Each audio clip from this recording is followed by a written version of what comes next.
தமிழான உறவுகளுக்கு வணக்கம். திருக்குறள் கதைகள் 3.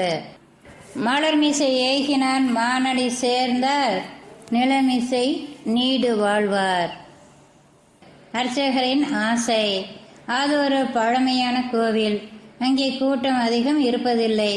ஒரு வயதான அர்ச்சகர் அங்கே பூஜை செய்து வந்தார். ஒரு நாள் நான் கோவில் போனபோது அர்ச்சகரை தவிர வேறு யாரும் இல்லை. அவரிடம் ஒன்று கேட்க வேண்டும் என்று தோன்றியது. கோவிலுக்கு வருபவர்கள் கடவுளிடம் பலவிதமாக வேண்டிக் கொள்வார்கள். பெண்ணுக்கு கல்யாணம் ஆக வேண்டும் என்பதிலிருந்து தொந்தரவு கொடுக்கும் தொழில் கூட்டாளி சீக்கிரமே மண்டையை போட வேண்டும் என்பது வரை பலவித வேண்டுதல்கள். இந்த கோவில் அர்ச்சகர் என்ன வேண்டிக் கொள்வார்? பக்கத்தில் வேறு யாரும் இல்லாததால் தைரியத்தை வரவழைத்துக் கொண்டு அவரிடமே கேட்டுவிட்டேன்.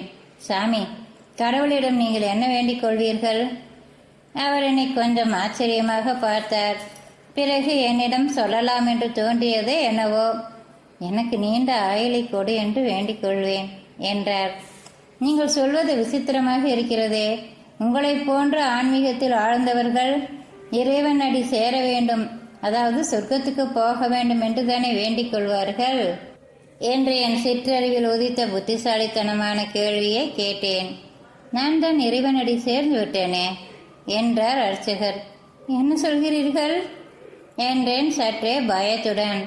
இறைவனடி சேர்ந்து விட்டேனே என்று அவர் சொன்னது என் முன்னே நின்ற அவர் உருவத்தை பற்றி சில கற்பனைகளை உருவாக்கி ஒரு கணம் என்னை மயக்கத்தில் ஆழ்த்தி மனதில் மெலிதாக ஒரு அச்சத்தை எழுப்பியது. இறைவனடி சேர்வது என்றால் என்ன? இறைவனின் திருவடிகளை நம் மனத்தில் இருத்திக் கொள்வது என்று பொருள். 50 வருடங்களுக்கு மேலாக இந்த கோவிலில் நான் பூசை செய்து வருகிறேன். தினமும் பல மணி நேரம் கடவுளின் சன்னதியிலேயே இருந்ததில் அவரது திருவுருவம் என் மனதில் ஆழ பதிந்து விட்டது. அவர் திருவடியில் நான் செய்த கோடிக்கும் மேற்பட்ட அர்ச்சனைகள் அவரது திருவடிகளை என் மனதில் ஆழ பதிய வைத்து விட்டன. நான் கோவிலில் இல்லாத நேரங்களிலும் என் மனக்கண்ணில் இறைவனின் திருவுருவும் திருவடிகளும் தான் நிழலாடிக்கொண்டு இருக்கின்றன. இதைவிட மேலான இறை அனுபவம் வேறு என்ன வேண்டும்?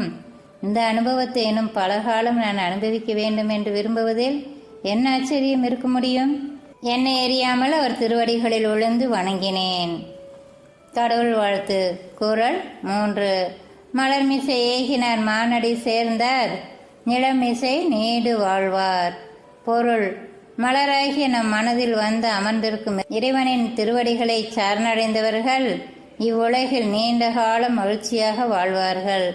நிலமிசை நீடு வாழ்வார் என்பதற்கு பரிமேலழகர் வீடு என்கிற சொர்க்கத்தில் நிலையாக வாழ்வார் என்று பொருள் கூறியிருக்கிறார். மீண்டும் சந்திப்போம். நன்றி நண்பர்களே.